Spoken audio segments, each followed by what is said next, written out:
ऐसा व्यक्ति कभी नहीं हार सकता। बहुत पुरानी बात है।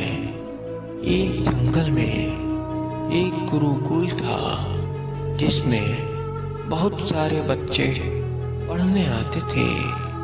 एक बात की बात है, गुरुजी सभी विद्यार्थियों को पढ़ा रहे थे, मगर एक विद्यार्थी ऐसा था जिसे बार बार समझाने पर भी समझ में नहीं आ रहा था। गुरुजी को बहुत तेज से गुस्सा आया और उन्होंने विद्यार्थी से कहा, जरा अपनी हथेली तो दिखाओ बेटा। विद्यार्थी ने हथेली गुरुजी के आगे कर दी। हथेली देखकर गुरुजी बोले, बेटा तुम घर चले जाओ। आश्रम में रहकर अपना समय व्यर्थ मत करो। तुम्हारे भाग्य में विद्या नहीं है।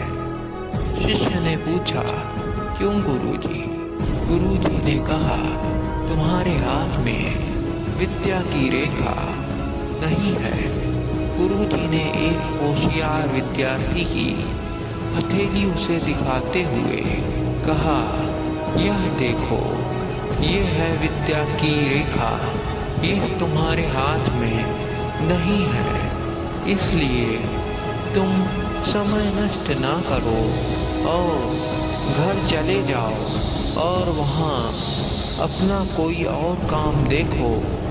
यह सुनने के बाद उस विद्यार्थी ने अपने जेब से एक चाकू निकाला, जिसका प्रयोग वह रोज सुबह अपनी दातुन काटने के लिए करता था।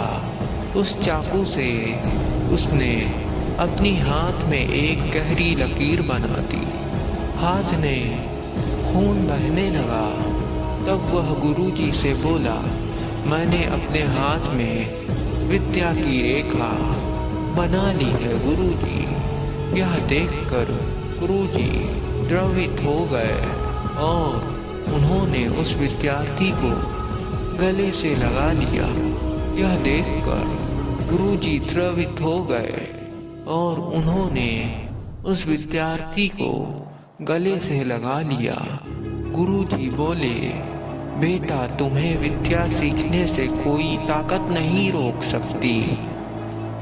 दृढ़ निश्चय और परिश्रम हाथ की रेखाओं को ही बदल देती हैं।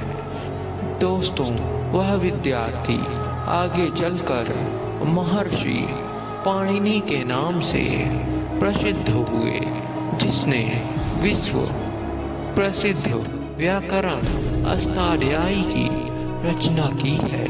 इतनी सदियां बीत जाने के बाद भी आज 2700 वर्षों बाद भी विश्व की किसी भी भाषा में ऐसा उत्कृष्ट और पूर्ण व्याख्या का ग्रंथ अब तक नहीं बना। तो दोस्तों, इस कहानी की शिक्षा ये है कि लोग चाहे जो भी बोले, हम हर एक को गलत साबित करते हुए अपनी लगन और कठिन परिश्रम के दम पर जो चाहे वो सब कुछ हासिल कर सकते हैं।